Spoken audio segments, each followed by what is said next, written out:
Hey guys, before we get into this podcast, just want to let you know that you can visit our Patreon page. We have new Game of Thrones inspired stickers for you guys to buy. So if you want to support the page, you want to get some stickers for your phone cases, your laptops, there you go. All right, now on to the show. Just want to get right into it.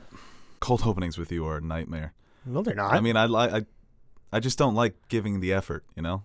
I'm a great cold I opening. just don't like pretending that. You're a bad cold opening because you never have any. You don't do anything, so you don't have any stories. That is true. Yeah, no, I'm more of a reactionary guy. That's why I react to Teddy. Well, do you have any good stories?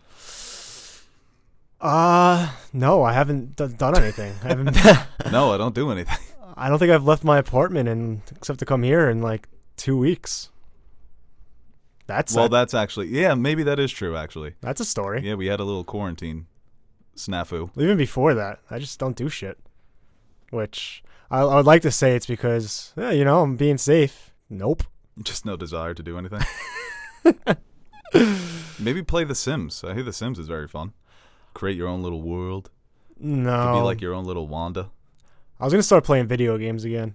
Yeah? Yeah. Why don't you get on a PS5 queue in about 20 minutes? Hop on. I'll send you the link. No, I think I'm going to play Spider-Man finally.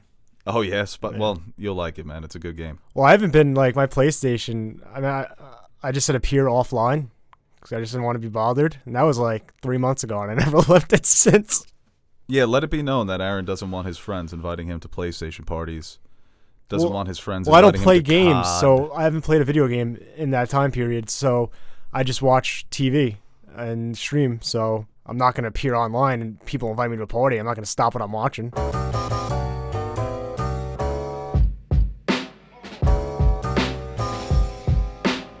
Hello, everybody, and welcome back to another episode of the Nerd Suit Podcast. I am Bo Oliver, joined here today with Aaron, the Nerd Suit Monkey, and we are back to talk about a whole host of stories. We've got trailers, we've got images, we've got reviews, actually, new movies that we've actually gotten the chance to watch on streaming. And I just would like to apologize for the rain. I can't stand the rain against my window. But it is what it is. The show must go on. It's soothing. I can't wait. I'll tell you what, I can't wait to light up. I hope this rain is going after we're done recording. If the sun fucking comes out once this recording stops, I'm going to be furious. Let's check the all-weather app. 7 o'clock. We got a couple hours. Then it's going to be dark. Actually, I do like the dark. And like I said, you can listen. Well, I haven't said this yet, but you can listen and watch this podcast on YouTube, Spotify, iTunes, Google Podcasts, all the places for podcasts. And follow us on all the social medias at Nerd Soup Monkey. And that's it. No one else is getting the plug. Sorry. Should show up. Yep. About time. All right, Aaron, what do we have first on the old story? I'll let you pick because we've got a whole hat. A little stories written on pieces of paper. We're jungling it up. We're jumbling. Pick one out. Jumbling. Here we go. Oh, what is this it? This is random. I don't know. New look at the Joker for the Snyder Cut. Oh, fucking Christ. What are your lucky numbers? 666. That's godforsaken fortune cookie. News. Yeah, well, it's Nerd Soup fortune cookies. Fortune cookie news. Well, if you want to start, no, we can't start with that. Why not? Because the story has to be the title of the podcast. The first story has to be the title. Yeah, what's the best title? We could go Cruella trailer. Oh yeah, that does. But that's a behind the scenes picture. That's the thing. Hmm. We're going to put that on the thumbnail, and then everyone in the comments is going to be like, that's just the behind-the-scenes picture. It's not even going to be in the movie. Flag for spam. Mortal Kombat? I don't even want to talk about... Yeah, you know what? Mortal Kombat. Yeah. New Mortal Kombat trailer. Hell fucking yeah. Could see the thumbnail now. I didn't watch the trailer. God damn it. I'm just kidding. I did watch the trailer. It looks very good. Did you? I did. Okay. What's his name? Sub-Zero? Yeah, he's the blue one. He did the ice thing. That's what he does. That's his party trick. You know what it is? The first movie is it's a cult classic. A lot of people still enjoy it, and it's also a franchise that I missed out on. I was never a big Mortal Kombat guy. Got into Injustice, sucked at it. I can't flow with it. Can't flow with those remembering the moves, and what I've always enjoyed about Mortal Kombat were the fatalities. Yes. And this movie had a lot of fatalities. And it looks like they're leaning into the R rating. That's what you have to do with Mortal Kombat. You can't shy away from that. The director, this is going to be his first movie, but it is being produced by James Wan. So kind of having him as a guiding hand for how to bring this franchise to life, that's who you want. And I thought it was a good trailer. Action-packed. Like I said, the action is very brutal. I mean, that's why you make a Mortal Kombat movie, to lean into all that shit. Of course you want a cohesive story, but I'm not looking for like the most riveting, in-depth type of commentary on any type of issue. I just want to see No, it's dark Sub-Zero, Scorpion, and all those guys fucking rip people's faces off. Right, yeah, and the premise is it's a dark fantasy action-adventure movie, video game. The premise serves the style of the game, obviously mano-a-mano fighting, but I like that you're kind of you're defending your what is it? It's like your universe, whatever universe they're coming from. Realm. That's what. Yeah, right. Their realms. That's a cool concept. It's something that I would always like. It's something that I really enjoyed with the Teen Titans. There was an episode of Teen Titans where they kind of get brought into this realm competition sort of thing. So it's a neat premise. I think it's cool. Like I said, it's just lean into the R rating, lean into the fatalities and stuff like that, and at the very least, it's just going to be entertaining. That's all I want from this, is just to be entertained. No, that's what you need. Yeah, that's why some of the action sequences in this trailer are promising, because that's what's going to make the movie great. Can you make your action interesting? Can you keep an audience engaged for 2 hours relying so heavily on this type of action? And when the action's cheesy and it looks fake, your movie's gonna suck, because, like you said, it's not a premise that has a lot of layers to it. So the action's got to be great. Yes. That's the ultimate test. Imagine that you just go super deep and it's like a commentary on like climate change. I'm so sick and tired of commentaries on climate change. Sub-Zero. Did you see that when Ted Cruz was like Thanos was an extreme leftist? Did you see that? No. It was Thanos and someone else. He's like, these leftist villains, you notice that they're always talking about climate change and that humanity is a disease. Thanos, just the fucking left icon. You think he was a Bernie bro? He's fucking Bernie bros. They're so fucking toxic. Yeah, but the Mortal Kombat trailer, it was fun. I can't name any of the characters besides Sub-Zero and Scorpion. I know nothing about these characters. Me neither. I don't really play the game too much. I played like at arcades or whatever and stuff like that, but I know how they look. If you show me a character, I'm like, yeah, I know it. I could probably tell you a couple like what their powers are, but other than that, I was never too big into Mortal Kombat. Yeah, I'm more of a Street Fighter guy. Don't they fight? Oh, I'm sure there a crossover? They have.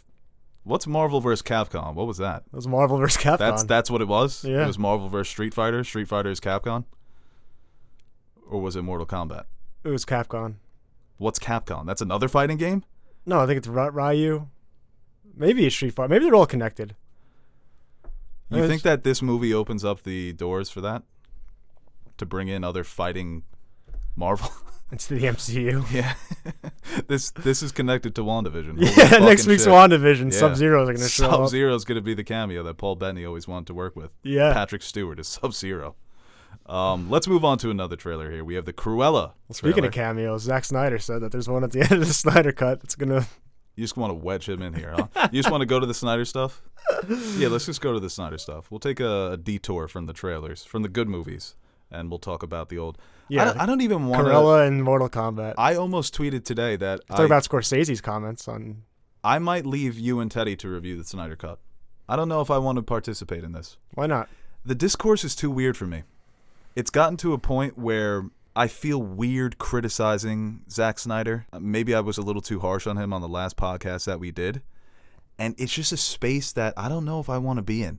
There's just something odd about the discourse surrounding his movies, and specifically this one. Mm-hmm. And there's just, I feel like there's just no right answers when it comes to this guy and his movies anymore. Are you going to watch the zombie movie coming to Netflix next month? Maybe. I actually like that premise. He always suckers me in, that motherfucker. But like I said, the Joker image that we reference in the top of the show is a behind-the-scenes image of Jared Leto's Joker wearing a Jesus crown. Mm-hmm. Crown of thorns. Yeah. And yeah. A lot of people were speculating that it had to have been Leto's idea. I wouldn't put it past either of them. Oh, Zack Snyder loves Jesus. Or Jesus symbolisms in his movies. See, that's why it's I don't even know what to say about this. If it's a funny it's not even the Cyborg behind the scenes was funny. Yeah. Because he's obviously got the CGI costume on, he's not. It's like, Zach, what if I pose as like in my Joker makeup like as Jesus? Go get the crown. Zach behind his back already had the crown made. He's like, all right. Yeah. Well, that's the thing. It comes from an article where he was opening I'm up. Jesus, baby. I'm the Jesus baby. I saw the pictures on Twitter, not knowing that it came from an article where he was opening up about how the Snyder Cut came to be, and talking about his time, dealing with the death of his daughter and how that impacted him personally. And you could forget about the movies, forget about how I feel about him as an artist. Going through that. That's something that no one should have to go through. Right, yeah. And I don't know, even people who don't like his movies, I don't think. I mean, he just seems like a good dude. I've always said that. He always seems like the way he interacts with fans when he was caught, that at the show, comedy show. Yeah, the comedy show. He does seem like a genuine guy. What do you think the cameo is going to be? He did tease a major cameo, right? And he said hardcore fans are going to enjoy it. Green Lantern seems a little mainstream. Xerxes?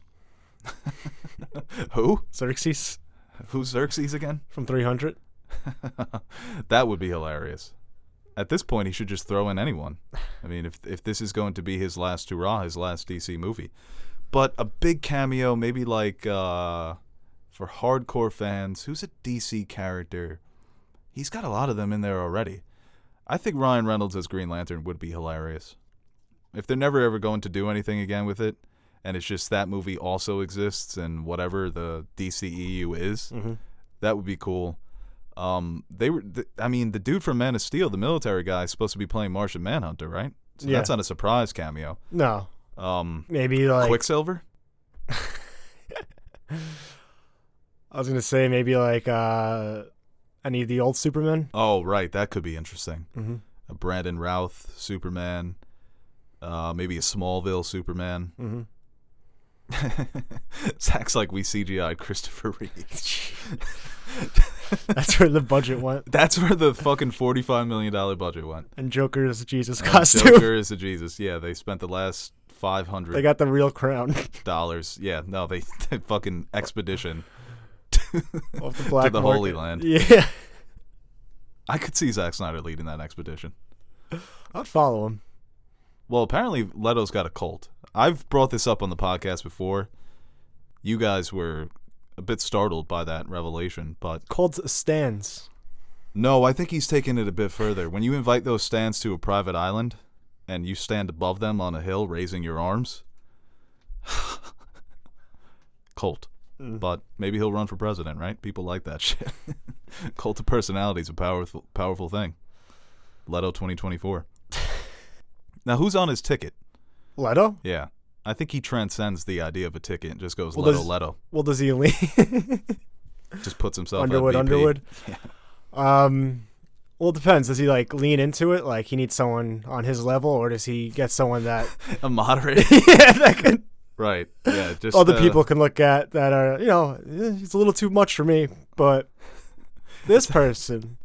It's the Dem senator from West Virginia. He's like the ultimate moderate Dem. That'd be the perfect ticket. Leto Manchin. I think that's his last name. I was thinking more in the acting world.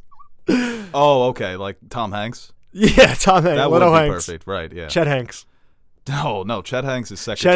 Chet Hanks is like his. He's press secretary, Well, no, and he only does the Jamaican accent. if he leans into it, then it's Chet. If he wants to go a little more conservative, he gets Tom. Either way, it's a Hanks. He's running with a Hanks. Right. Either way, it's going to be right. Like you said, we'll have a Hanks in office Yeah. to hold it down. Colin, what does he do? Well, he's probably gonna make like Jumanji 2. No, Colin is definitely He like. was Jumanji 2. Is he in Jumanji too? I didn't see Jumanji 2. He was in Jumanji 1.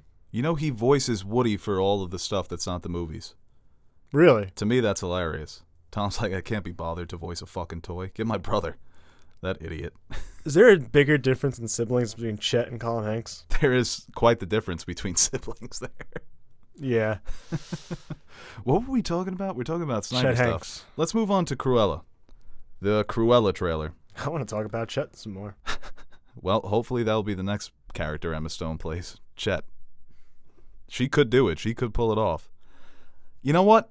I don't know anything about Cruella besides, like, she hates Dalmatians. Mm-hmm. I don't know. Like, what is that movie? There's 101 of them, Well, I mean, and that just pisses her off. you put someone in a room with 101 of anything, you're gonna get annoyed. I think she actively seeks the Dalmatians. I haven't seen that movie in God knows how long. No, I haven't seen that movie in quite. That's the thing. What is that movie? I know the 101st Dalmatian is important. Yeah, It's initially it was just they thought they had 100, and then he pops out of nowhere, and he's like the star, right? maybe And Cruella's just trying to fucking murder them. skin them. Does she want the skin? She does seem like a fashion icon, and this is a prequel. This is building up towards when she wants to kill Dalmatians. So, once again, I don't know what this movie is about, and I watched the trailer. I like Emma Stone. I like Emma That's Stone. like the only confident thing I had with this movie, is because I don't know what's the point of this movie. Well, it's being directed by Craig Gillespie, and the last movie he did was I, Tonya. Yes. So, good movie. Good movie. And, lead star Margot Robbie, they apparently work well together, so makes me optimistic about the relationship he's going to have working with Emma Stone on this film. But, like you said, I don't know. Emma Stone looks good, but I don't know what the hell else is going on in this film. Well, I it's don't gonna like, show what's you, her like, origin? She's a villain, but, there's some good in her before she decides to... Put on makeup. When she just steps in like a big old pile of dog poop. You look across the street and it's a Dalmatian waving his tail, looking at her. She's like, "Give me them skins." That's the mid-credit scene Yeah. leading up until the sequel. But that's the thing. Do you go into Cruella 2, or do you go straight into the Dalmatian movies? I want it to be like a thing Emma Stone returns to every 5-6 years until like she's older. Until she's Glenn Close's age in the original? Yeah, that'd be nice. She is stepping into some big shoes here. Because, like I said, I haven't seen the movie in a long time, but Glenn Close is iconic as that character. God, I hope that's the actress who played Cruella de Vil. It is Glenn Close, right? You talking about the cartoon? No, the actual movie. I know, but there's a cartoon No, also. there's a live action, but no, and she didn't voice the cartoon. I don't know. Yeah, she was the live action Cruella. I'm not big on. I'm not a big Dalmatian guy. I am like the dog, and it's cool that they hang out at firehouses. That's pretty neat. But My cousin Cam had a great Dalmatian when What they happened? were younger. skin it. Yeah, eventually, Cruella Yeah, Cruella came sidestepping through the neighborhood. She probably doesn't even want the skins. No, I think she's trying to maybe start a firehouse monopoly, Mm.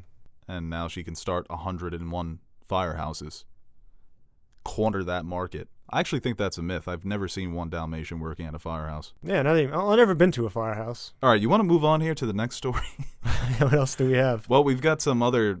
We could review I Don't Care in Nomadland. We can get into some movie reviews here, Okay. or we can go off into the topics. No, I like movies. Are there any other big topics that we're missing here? Let me check Twitter. What's a lot of iCarly on the feed lately. Crack. I loved terribly there. iCarly. That was a great show. New York City, 25% opening theaters. That's cool. I don't live in the city, so You know what? I saw that Daisy Ridley apparently wants to play Spider-Woman. You know what? It's such a shame that she has to campaign for roles through the media. And she's talked about this before, that she's struggled with, she's auditioning all over Hollywood, and she doesn't seem to get many calls back. She brought that Star Wars movie to life through her performance. She was so grounded in the universe far, far away, but yet still had this mystique and epicness to her. And I think it would be such a shame if she goes her career being kind of blacklisted because of starring in such a major franchise, similar to what Mark Hamill had to deal with, similar to Carrie Fisher, because I think she is a talent. I am now campaigning for Daisy Ridley to be in Knives Out too. Rian Johnson, every actor I see now instead of Tarantino, it's like I want them to be in Knives Out too. Like I was watching I Care a Lot when Peter Dinklage showed up. I'm like, Rian Johnson, please cast him in Knives Out too. I was hyped when I saw Dinklage. Yeah, I well, got Chloe so Zhao, hyped. wait, no, that's a different.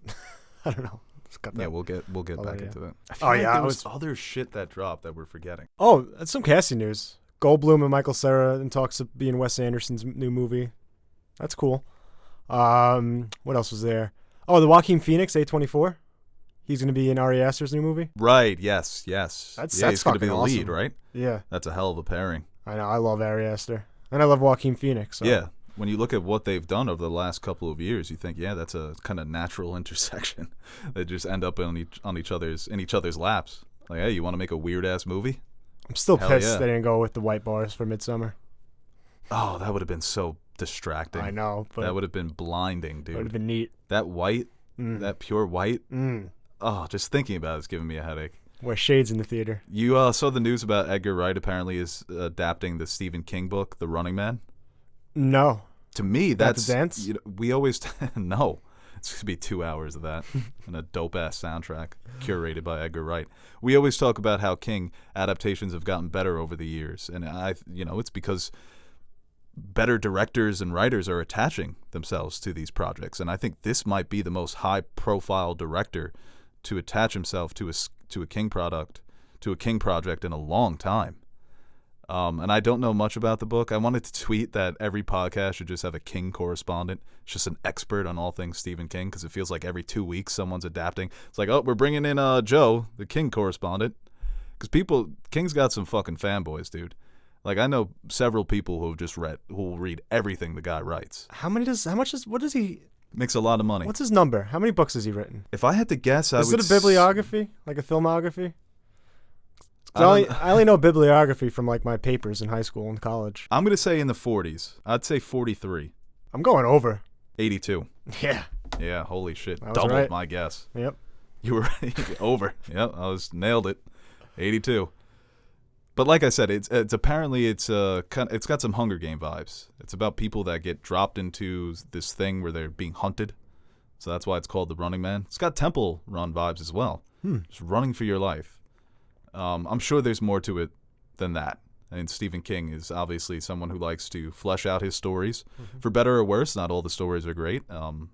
Like I said, I'm not too familiar with this one. But if a director like Edgar Wright is stepping up to direct it, it's someone who's... I'd imagine all his films up until this point are originals besides Scott Pilgrim. I know he writes all of his own movies. So it's a very distinct style. Yeah. You watch an Edgar Wright movie, you know right away it's an Edgar Wright movie. So that's going to be interesting, how they kind of fuse these two styles together. Yeah. Jesse Plemons going to be in Killers of the Flower Moon with Leo and Scorsese. Oh, I feel bad for Leo, man. I hope he's on the opposite side of that, man. You're on the opposite side of Jesse Plemons in a movie, you're in trouble. He's good. I like Jesse Plemons. He's been bullying people on screen since I was like 10. You ever see Game Night? In a way, it kind of feels like he's bullying me. You ever seen Game Night? No, but I hear he's very good. He at is it. fucking hilarious. Yes, I've heard. Um, I've heard also that Game Night is terrific. it is a very good comedy. I might watch that tonight. I'm in the mood for a comedy. Yeah, watch Game Night. I'm watching a lot of depressing movies lately. Did you see the stills from Scenes from a Marriage? Oscar Isaac, Jessica Chastain. No. It's a Bergman remake. Looks dreadful.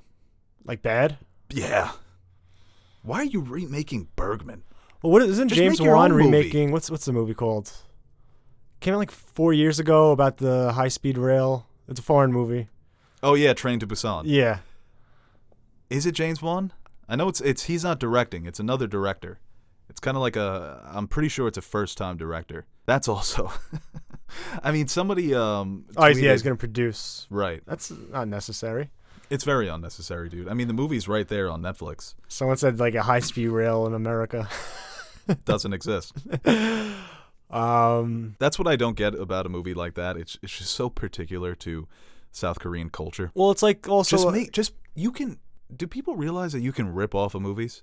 Like Tarantino's made a career of this. If you like a movie, just change like 20% of it and call it, Subway to 42nd Street. There you go. Yeah, well, And it's the same thing with Scenes from a Marriage. Everyone's like, oh, this is just Marriage Story Part 2. No, Marriage Story was Scenes from a Marriage Part 2. Now this is just a remake of a movie that came out 50 years ago. so part 1. I guess, yeah. It's just so ridiculous, man. And they were comparing the cinematography. The original, it looks so much more alive. Mm-hmm. And this one, I don't know what the color palette is called, but a lot of people were commenting on this. It just looks like dead. It's that like bronzy type of dulled out browns and yellows. You know that color palette? Yeah. Yeah. Look that shit up, man. It wasn't too appealing to me. Uh-huh. Well, you're the Bergman guy, so you're probably upset. I am very upset about this. Texting my Bergman friend, I was like, you see this shit? See what they're doing to the Berg? Zack Snyder's remake of The Seventh Seal. That actually is the only movie I want to see, actually. Chess moves in slow motion. Oh, my God. Death is just Batman. Just Ben Affleck's Batman. He's got a great chin. I actually rewatched that the other day. Holy shit, it's fantastic. Let's move on to some movie reviews. We've got 2 movies to Well, I guess talk this about one here. time, like Chloe Zhao, she's taken, she's directing or directed, I think it's made already, The Eternals, which she said she's going to use, like she used The Revenant as a lot of inspiration for a lot of the action scenes in Eternals. You know what? Nomadland is a movie that a lot of people have at the top of their list. I wouldn't have it as the best film of last year, but the fact that Marvel is choosing this director, who's coming off of this movie, Probably the best directed film of the year. maybe. I think she'll win. This is like on the opposite end of what a superhero movie is. So the fact that they're bringing her in for a movie as epic as The Eternals, and then she's saying, "Oh, I'm taking a lot of the action influences from The Revenant." I'm like, "Oh my God, this is incredible." So everything that she's kind of said, and coming off of Nomadland, it's a movie that we got the chance to watch over the weekend because it's now on Hulu. That surprised the shit out of me. I thought you went and saw it in theaters. It's like, holy shit. No, yeah, it came out on Hulu, and yeah, talk about her talent as a director. That's a movie that relies on just like that's not a movie I would recommend to any of my friends unless I knew what kind of film fan they were, because I appreciated the movie more than I liked it, if that makes sense.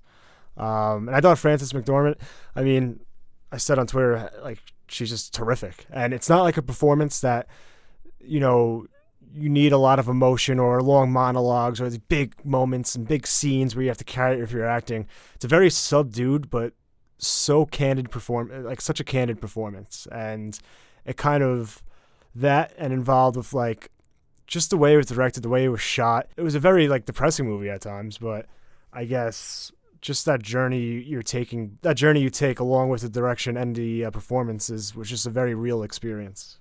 Yeah. And it's not the most exciting experience, but it's one that I really appreciated. Right. It's a very personal experience, and you're shedding light on people, on a way of life that you normally don't see explored in movies. And, at the very heart of the movie is a woman trying to adjust to this new lifestyle of living in your van and being a part of a community, kind of pulling your resources and appreciating the land. It was a very universal and spiritual movie, but still very personal for this character. And then the commentary also about the changing America, 2012, still in the heart of the recession, an individual who wants to work, who likes to work, who takes value from her work. And this movie tackles that idea that maybe, that's not where true value comes from. Yeah, very appreciate the little things, find the smallest things, what other people would perceive as small things, like you can grasp onto and make yourself, like you can be happy, even if you are, like, I would be a terrible nomad. Let me get that out of the way. I would not be able to survive.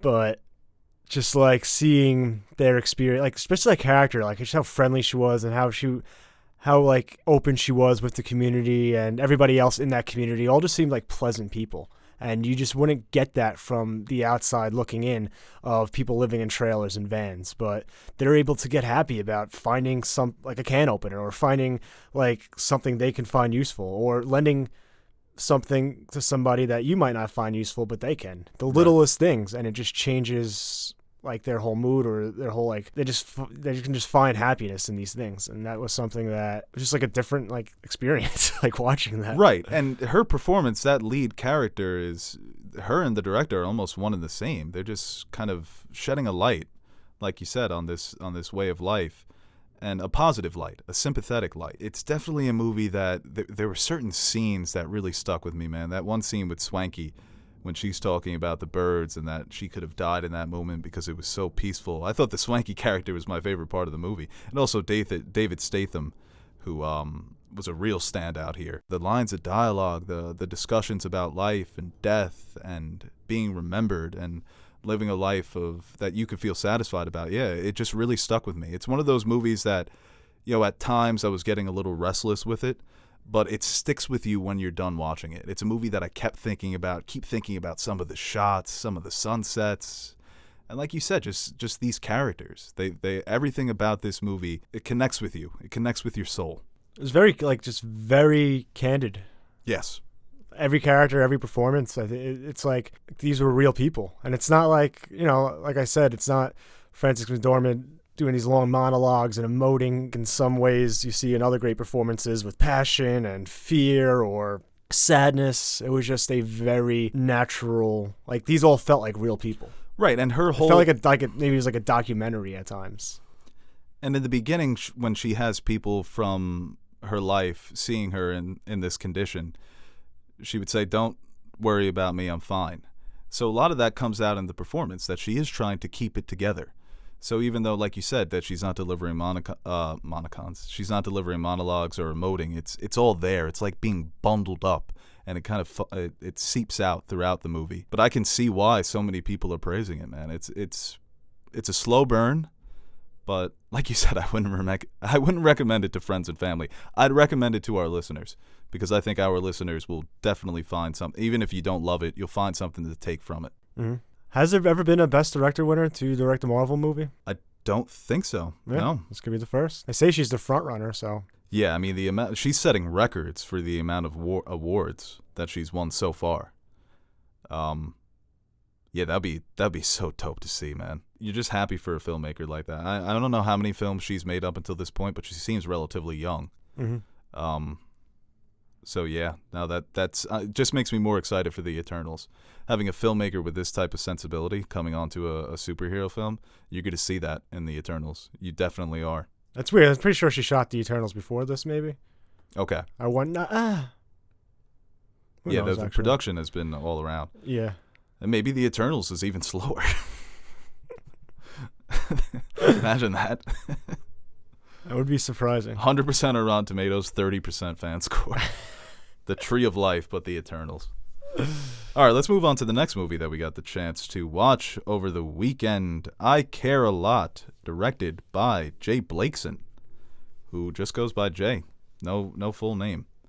So I mean, Jay could be a name. And this is the third movie that he has directed in his career. I'm not familiar with his other movies, The Disappearance of Alice Creed and The Fifth Wave.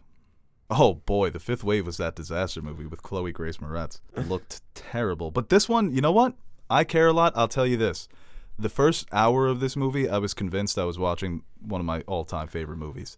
This was so entertaining, dude. Just from the premise of a con woman using these old people in this way. It's fucked up, man. The appearances of actors also kept getting me more and more excited. Like when Dinklage showed up, I was already on board, but I stood up and clapped. Holy shit, Dinklage. God, I miss you as Tyrion Lannister. When Chris Messina showed up, I was like, oh my God, Chris Messina's in this too? That's awesome. And that was probably the best scene of the movie. I think the best scenes of the movie were between Rosamund Pike and Chris Messina. Yeah. But Rosamund Pike as the lead. Someone said when she's got that haircut, everybody just get the fuck out of her way. She's good, man. She was very, very good in this movie, as she is in every other movie. But I'm just glad that she got a chance to showcase her talents in a story like this. Yeah, I mean, this movie was it was a blast. And it's kind of like saying that like the subject matter, but the way it was just very entertaining to watch. It was very fun. Like I was engaged, on my toes, and it might not have been like the cleanest movie, and there's obviously a lot of sloppiness. There's a little bit of sloppiness to it, but overall, it's just like that's kind of like why you watch movies, just to be thoroughly entertained. Right. This is your favorite movie's favorite movie, so to speak. I heard a lot though saying like people loved the first half and didn't like the second half. I didn't really mind the second half. What was the big deal?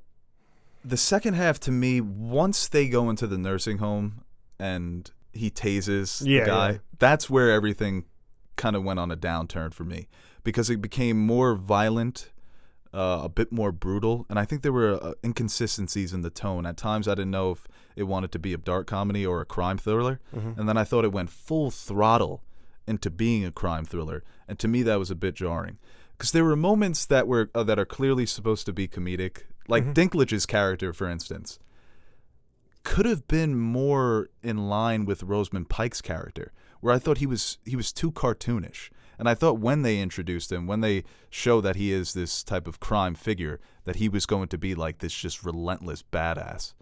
And he wasn't.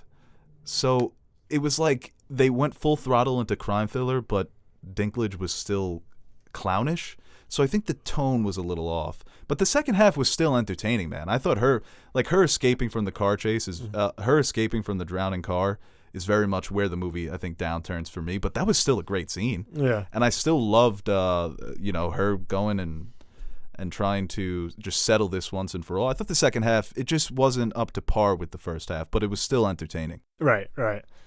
Yeah, no, it's just, I mean, I was watching, like, you think shit like that actually happens? I'm sure it does. It's a very, I love the con. I mean, she's clearly a villain. I mean, she's an awful, awful person. And the whole operation, dude, like, everyone was in on it. The doctor, her assistants. I was Team Grandma watching it. I just wanted her to win. When they go and pick up Jennifer, Diane West's Jennifer, that shit was terrifying. Yeah. Like, you're this old woman, late 60s, living on your own, and the government just scoops you up, and they inject you with drugs, and all of a sudden you're this crazy person with dementia. Yeah, it's like... and unless you have a Russian gangster son to come and break you out, you're screwed. She should have took the cash, huh? Yeah, she really should have. All right. I guess we already did spoil it, but there's time codes, right? Yeah, no, there's time codes. So okay. No. So you could skip ahead. Don't skip ahead, obviously, at this point. She dies in the end. Like, it's like Uncut Gems. Yes. And a lot of the score, too. A lot of, like, the fast pace, the way it kind of strung together. It had that same vibe to it. I think it's not as anxiety-inducing as the Safdie brothers made that, but it was more... But it had a lot of similar, I don't know, vibes to it. And this is like the movie I've always wanted Guy Ritchie to make. She should have taken the money, but I guess that's like part of her ego too, right? And why she is where she is. But yeah, it was just like society created this vulture, and then eventually it comes back to bite her. And it's like the thing, like, you know, Goodfellas. You're watching Goodfellas. You know they're terrible people, but like you kind of, I don't know. Right, no, you're enjoying the battle of wits. You want to see who's going to get out on top because you have Chris Messina and he comes with the fancy suit and he's clearly a gangster's lawyer. It's like, okay, this is a battle between gangsters. Everyone's doing bad shit, so I'm going to roll with the lead.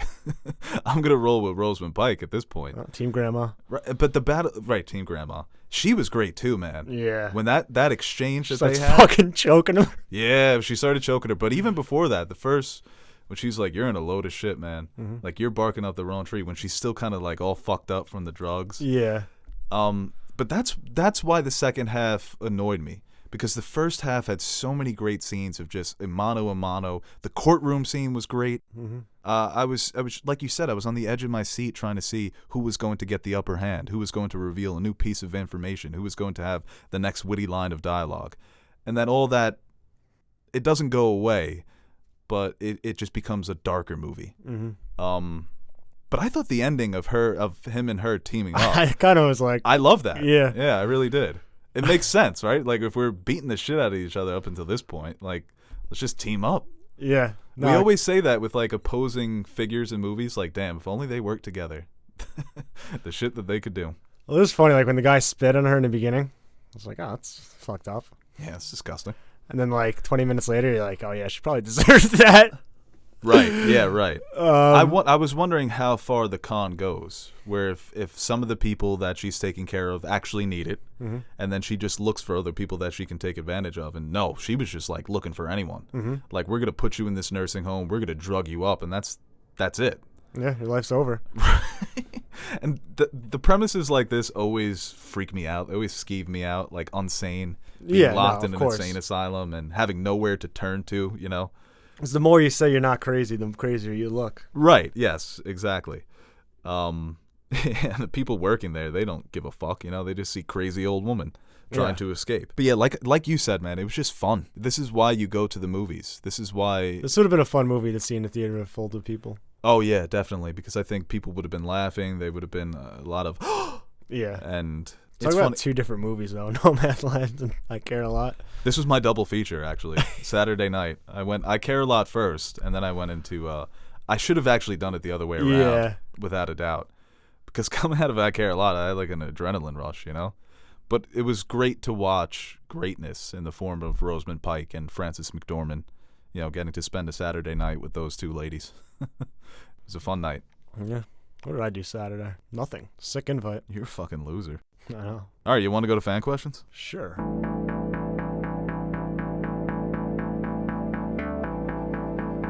That's for the fan to decide. Yay! People, you call up to the show, you better be ready. That's what you're supposed to do. sitting there arguing and you're trying to spell your name and all of this other stuff. It's not your show. It's my show. I'm giving you the opportunity to speak your mind. Don't call up here unless you got something to say. Great question here to start us off from Lucky Chris at Chris Mayoral. With Tony dead and Steve retired, who takes the position of being the head of the Avengers? Right now? Who do you think? Who would be your guess moving forward in Phase 4? I've got somebody in mind. I don't know. I would have said Black Panther. Yeah, But, I think a lot of people wanted that to happen. yeah. I think a lot of people expected it. And not only just lead the Avengers, lead the universe. Maybe Lead the Sam? I mean, you got the shield. You got to lead. You're the de facto captain. I like Monica Rambeau stepping into that role. I think that's what they're setting her up for in WandaVision. You could see that she's someone who takes charge. She's a Captain. natural leader that people follow her. She's a captain. Mm-hmm. Now she's become one of the spoilers for WandaVision after you've seen it. She's one of the strongest heroes in the universe now after getting those powers. And it's precedent. She leads them in the comics for a time. And I think she's just got the it factor to her. That's a character that I could see stepping into the shoes of a Cap and Tony. She reminds me more of a Cap. But she gives off the impression of someone that you would want to follow into battle. Yeah, I could see that. A lot of That's people a little- have suggested maybe Doctor Strange. Yeah, it's also a new character, so I'm kind of trying to think of, like, you know, who are the OGs? You know, they put their time in. They got to get the promotion. From the remaining Avengers, it's Yeah, like like Hulk Thor's can't- off in space. Yeah, Hulk can't be a captain. Hulk's not a captain. Hulk's very much like your second option on a championship team, you know? Mm-hmm. Hawkeye, yeah, right. Yeah, nobody, come on. He's the glue. Mm. Yeah, no, I think it's Falcon would Yeah. definitely be an option. Bucky, if he becomes Captain America, Bucky can't lead. I really want Falcon to be War- Captain America. War criminal. Well, hey, that's never stopped people in America before. Mission accomplished. Mission accomplished. Yeah, I think if Falcon becomes Captain America, then it's got to be him. It's Captain America. You're always the leader. We have another great question here from Lucky Chris at Chris Mayoral. Do you think that Baron Mordo will be the mysterious guest on WandaVision, leading to no more sorcerers rather than no more mutants? Well, he does fit the bill of an actor that Paul Bettany hasn't worked with, I think. Mm-hmm. I can't remember any of them two appearing in the same movie. I don't hate that idea. Not bigger than Luke Skywalker, though. Unless Elizabeth Olsen is saying the Quicksilver cameo is not the bigger than Luke Skywalker cameo. Yeah. It's a good way to tie it into Doctor Strange, too. You would think that he would play some part. We always forget about Mordo. That, oh, yeah, he probably will be the villain in Doctor Strange, too. It's kind of like they teased it like so long ago and just never, I guess, other things were at play. But I don't know. Part of me thinks it's like Ian McKellen or Patrick Stewart. That's big. This question here. Hello, Wanda. It's me, Patrick Stewart. That's a good Patrick Stewart. This question here from Julio PDX at Julio_PDX. Invincible on Amazon Prime. Looking forward to it or nah? Personally, I think it's going to be a big hit. I totally didn't remember to check out this trailer, dude. Like, I saw it on Twitter. For some reason, I was like, I'm probably going to watch that. And What's I it just about? scrolled by it. It's a comic. I'm pretty sure it's a Robert Kirkland comic. Okay. He, creator of The Walking Dead. And it's a superhero world. It's his own superhero comic that he created from scratch. And it's got heroes. And it's gone on for X amount of issues. I think it might still be running. Is it a show? It's going to be a show? It's going to be an animated show. Okay. And I think some pretty big people have signed on to voice characters. I never heard of it. Yeah, it's going to have Stephen Yeun, J.K. Simmons, Mark Hamill, Sandra Oh, Seth Rogen, Zazie Beetz, Walton Goggins, Zachary Quinto, Mahershala Ali, Ezra Miller. So it's a big world. And Robert Kirkman, sorry, not Kirkland. Yeah, so this is a comic that I think it came out mid-2000s, and like I said, I'm not sure if it's still running, but I know a lot of people were happy with that trailer, and it's definitely, it's superheroes, animated, I'm going to watch it. This question here from Nelly, trying to expose you, Aaron, at Culin Hall. What are Aaron's favorite Taylor Swift songs, albums? Let's see. I really enjoyed Folklore. That's really good. There's like 2 Taylor Swifts, and I think she's great when she tries to do, you know, like folk, slower type music, even her country stuff. But I think her pop shit is fucking awesome too. Just all around great great singer. Great talent. I think a lot of people. You hate Taylor Swift, right? I don't hate Taylor Swift. You're very I negative just- towards her. I'm not negative towards her. I'm negative towards your bit of you being a Swiftie. I am a Swiftie. Did you listen to Evermore? I did not. I did. I thought it was okay. I think Red's probably her best album. What's your favorite Taylor Swift album? I like All Too Well's a great song. what is it? 1989? Is that Yeah. what it is? Good album. Hell of a year, seriously. George H.W. Bush, no new taxes. Then he raised taxes. What? Asshole. Lover was a great album too. That is good. I'm just like kind of just like she made 3 albums in like past 2 years. And they were all good albums. No one Yeah, does but that. You listened to Taylor Swift because it was funny in the beginning to call yourself a Swiftie. I so never now you're called really- myself a Swiftie. You are dedicated to it now, where you went back and you listened to her albums. But you don't. You and Ted have two of the worst tastes in music. You know what? Your taste in music isn't bad, but you just don't make any effort to find new music, which is I let very music frustrating. find me. That's kind of Ted's just, if it's not rap, I don't want anything to do with it. This question here from Bob Bobby at Bob_Bobbies. Is there one Bobby or two Bobbies? Best leading man of all time. My pick, Harrison Ford. Hell of a pick. I think Harrison Ford has a case for greatest action star, greatest action leading man of all time, without a doubt. He's a good actor. I think he's become underrated as an actor because he's done a lot of shit movies and he's also phoned it in.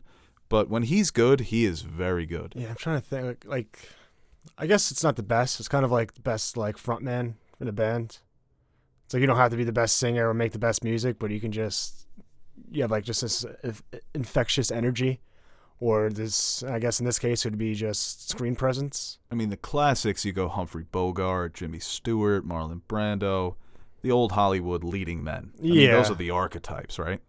And then modern, it's kind of like Brad Pitt, Leo, Tom Cruise. Tom Cruise kind of veers into action as well. Yeah. Or even, Clooney. I mean, he doesn't make. like you said, the leading man, the Seinfeld. Someone who can adapt to any movie, Yeah. anyone can play off of him. He holds the picture together. It's usually like a bigger star than they are talent, though. Right. I'm trying to think of who would fit that bill now. That's Harrison Ford, man, is really a one of a kind. Yeah. Like his era, you kind of got like Burt Reynolds and maybe Kurt Russell. Kurt Russell, yeah. Guys like that.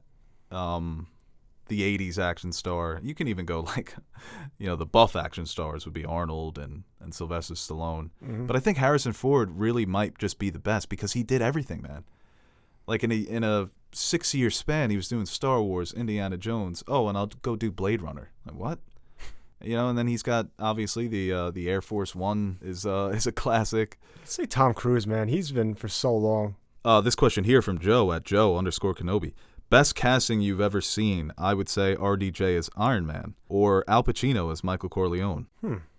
Two good ones. Yeah, that's. They always ask us questions and then give the best answers. RDJ is like one of the perfect. I was having an argument the other day who's better in their role, RDJ as Iron Man or Hugh Jackman as Logan. I gave the edge to Hugh Jackman because of longevity. To playing that character for 20 years, having to play it in good movies, play it in bad movies, but never phoning it in. Always bringing his best to whatever type of movie he was in, and really just created a new version of that character, man. Now people are like, oh, Wolverine's got to be 6'5", and everyone's like, no, he's supposed to be a short king. Yeah. And whoever steps into the shoes, I think, of Hugh Jackman may have a harder time than stepping into the shoes of Robert Downey Jr. I truly believe that. Because there's a way that you can put your own spin on the Iron Man character. Like, even if they did in Elseworlds where Tom Cruise was... I could see Tom Cruise stepping in and being his own Iron Man. But, man, you're going to get... The actor who plays Wolverine, people are going to be like, you got to be better than Hugh. Like, you got to be better. You got to be more ferocious. You got to be more brutal. Maybe you set him up to win by giving that movie an R rating, because that's something that we've only seen once. Mm-hmm. Let's see how far we can take this now after Logan. But I think he was as Wolverine is up there. Morgan Freeman as God and Bruce Almighty. Hell yeah, that's a top 5. That's God. That's the guy you get to play God. That movie doesn't work. End of sentence. Come on. But Morgan Freeman as God, yes, that is a stroke of genius. Remember when they made Evan Almighty? starring Steve Carell. Right, yeah, no, is Morgan Freeman in that one? I don't No, he's not, right? I don't know. I don't think I've seen Evan Almighty. I know it's a thing. Well, we were talking about this before the pod, how Sonic sucked. Well, I was talking about that. But Jim Carrey as Eggman, he really brought it. He's another one. Well, I guess it's not good casting, but Jim Carrey as... It's not good casting because the movie sucks, but Jim Carrey as the Riddler, you would think that's perfect, right? Yeah. And it just sucks that the movie wasn't as good. This question here from Hamza.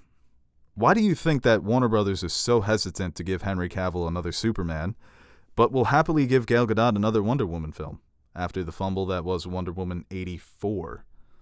Well, got some hot takes in that question, and I think most people weren't very satisfied with Wonder Woman 1984. It's a franchise that I feel like Hollywood just hates him. I feel like Hollywood doesn't like the character. They don't feel like the character's necessary anymore. They don't really make an effort to adapt any of the good stories from his comic books. It's like they're convinced that people don't want to see the Christopher Reeves Superman anymore. I think that plays a part. And he's also been front and center in some of the huge bombs. Wonder Woman came out. The first one was critically acclaimed, box office success. Greenlight the second one. No brainer. Man of Steel comes out, divisive. Batman v Superman comes out, even more divisive. Justice League comes out. His role in that movie was so controversial because of the CGI mustache. Mm-hmm. So it's been a mess trying to bring this character to the screen over the last 10 years. Well, it's been messy when they've done it. So, and I think a part of it might be on Cavill, where Cavill may be the one saying, hey, I want to make this movie my way. And Warner Brothers is like, no, fuck you, because we've already had so many failures. I don't know what's going on with that. It's weird. Yeah. They really don't, we talk about it all the time, where there really is no direction for the DCEU. And I guess with Superman, maybe they're just waiting for a clearer picture onto what they're going to do in the future. Where Wonder Woman, I think, especially with the first movie and this one, the second one as well, is they basically operated in their own kind of area. And yeah, I don't know. It's crazy how they can't figure out what to do with fucking Superman. He's fucking Superman. They need to... What Marvel did with Thor is what they really need to do with Superman. You don't have to make him a goofball where he's cracking jokes all the time, but he needs to be the center of light in a dark world, and I think that's such an easy concept. And yes, it's been done a million times. Superman has been around for, 80 years now?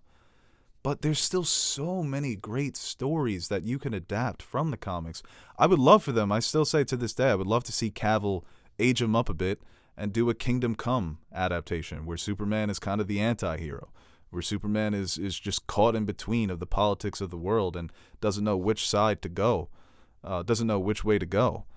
Give him something, complex to chew on rather than having him be the hero of his story all the time. Or just give him one of his badass... He's got a great rogues gallery. We still haven't seen, in the 21st century, a great Lex Luthor. I'd still say the last great live-action Lex Luthor was Gene Hackman.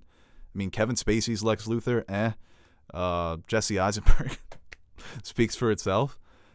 Or give him a good Toy Man. Give him a good Brainiac. What the fuck? How haven't you adapted a Brainiac story yet? It's ridiculous. Maybe you'll have a clearer picture after the Snyder Cut. This question here from Baseman. Thoughts on Daft Punk splitting?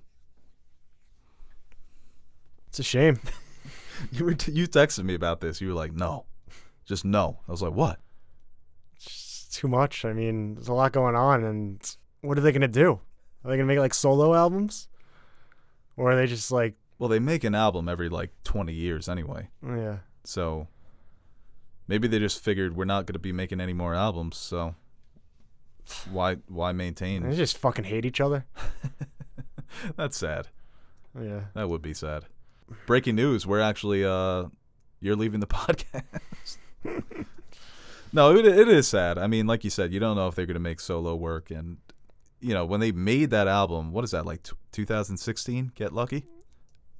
That's not the name of the album. Yeah, I know what you're talking about. The song. 2013. So It's Yeah. been 8 years already, and that was such a huge comeback. They had the #1 song, and that album was pretty solid. And then once again, they disappear. So, yeah, it's sad. It's always sad when this happens. I wish them well. Maybe they need some time apart to figure things out, and... when the timing's right, they'll come back together. They'll come back as one just costume this time. One body, two heads. We'll switch helmets. This question here from Bedtime Stories at Tay Luna. Jean Grey versus Scarlet Witch versus Captain Marvel. Who wins? Everyone loses. Because the world is just going to be... There's going to be nothing left if those three are going at it. I'm going Wanda. I'm a Wanda stan. That's recency bias, dude. Jean Grey is... She's mean, too, Jean Grey. No, Wanda took out Thanos, man. She did fucking... She had him in the skillet, like Teddy said, man. He really called in all the guns. Final question here from Garrett Smith at SmithGarrett91. Is there a more unlikable character than Gabby in Attack on Titan? I mean, she's brainwashed. Yeah, dude. Yeah. I can't dislike her. I can't hate her. We could see, like, Falco had the same upbringing, but he has a clear view on things, but... Falco and Mikasa are probably just looking at each other like, these fuckers are crazy, man. Yeah. Why do we ride with these nutcases? Gabby is she's Eren. Yeah. And I hate Eren, so yeah. Right, yeah, like, is there a more dislikable character? Yes, Eren. Eren in season 1 and 2. Yeah. No, I don't think that she's unlikable. I think it's, especially with the last episode, and we're going to review it tomorrow and have that up this week, but they did a great job of trying to, I guess, decondition her from thinking, having these preconceived notions of who these people are, and that's the genius of the show. So they don't shy away from the complexities of war, the complexities of nation and identity. And like you said, she's brainwashed and she's just trying to get through it. Those characters, man, Gabby and Falco, I hope they have somewhat happy endings because, damn, they're having a tough season with the shit that they've seen. Yeah, I mean, they're pretty much raised to be killing machines. Right. Poor Gabby. All right, we'll end it on that somber note. Okay. That's good. That's a good spot. Good podcast, I think. I think this went well. No, it would have been much better with Ted, make no mistake. Oh, I think it went well enough. Yeah, without but Teddy's presence. Not sure about that. We were supposed to bring in Nash, but then he got in contact with the vid. COVID. Oh, yeah. Yeah. Good for him. I mean... All right, guys, that's the Nerd Soup podcast. Hope he gets well. Like and share and subscribe or unsubscribe. I don't know. I hope I didn't piss off any of the Snyder fans too much. And we will be back on Friday, hopefully. No snow, no COVID, just podcasts. Clear eyes can't lose. Nature is healing. Well, would you look at that? It's finally over. Hey guys, Bo Oliver here for one final send-off. Now, before I beg you guys to like and share this video, I'd like to thank our very special Patreon pledgers. We are very proud of the community we've been able to build here at Nerd Soup, and it would not have been possible without our Patreon supporters. You guys are the true MVPs of this channel. Everything I've said, you keep the fridge full, you keep the lights on. There aren't enough words to thank you guys, but we'll do it anyway. Thank you. And we have a few videos coming up that have been suggested to us by Patreon pledgers. My Hero Academia, Neon Genesis Evangelion, and Full Metal Alchemist will be reviewed by Marissa, and yours truly, and Castlevania, which will be reviewed by Marissa and Aaron. And if you'd like to consider donating to our Patreon page, you can visit patreon.com/nerdsoup and check out some of the rewards we offer to our listeners. And really, we'd like to thank everyone who takes the time out of their day to watch our videos. Patreon pledger or not, your support is what keeps us motivated to keep giving the world our opinions on movies and TV shows and video games and pop culture, even though no one asked for it. We're still here, we're still yapping, and we hope you continue to join us. I'm Bo Oliver, and I support this message.